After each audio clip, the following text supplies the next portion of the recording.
একুশের মঞ্চ থেকে মমতা বন্দ্যোপাধ্যায় বিজেপিকে তীব্র আক্রমণ শানিয়েছেন। পাশাপাশি বিজেপি যে সভা করতে বাধা দিচ্ছে সে কথাও বলেছেন প্রাক্তন মুখ্যমন্ত্রী। আজকে বিধানসভা থেকে মুখ্যমন্ত্রী শুভেন্দু অধিকারী বলেন, আপনি ঘরে বসে দেখুন বিজেপি সরকারের কাজ, আমরা কাজ করছি।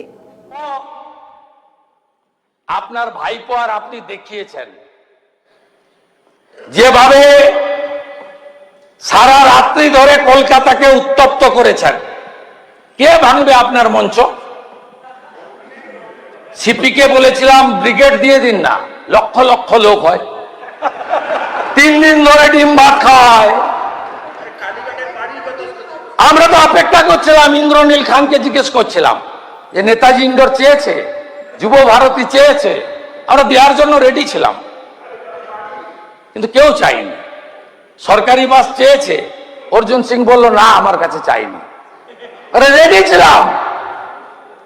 পুলিশকে বললেন ব্রিগেডে যাব না, 2000 লোক হবে, ব্রিগেডে যাচ্ছেন, পস্করা করছেন। তারপরে বললাম চাল ওখানে গলিতে ঢুকে পড়ুন হাজরা, যদিও এখন ওটাও নয়, একদিকে স্বপনদা আর একদিকে আমি, রাসবিহারী আর ভবানীপুর, ওখানেও লোক ফাঁকা করে দিয়েছে, পরিষ্কার করে দিয়েছে, ওখানেও নাই। তারপরে বিল্লাটা বন্ডল দিলাম, বলছেন করতে দেবে না।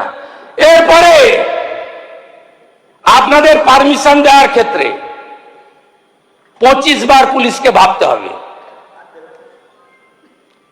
আপনাকে ওই বিকালবেলা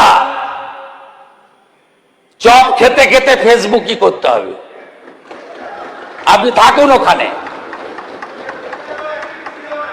আপনি ফেসবুক করতে থাকুন আর আমরা কাজ করতে থাকি। স্মার্ট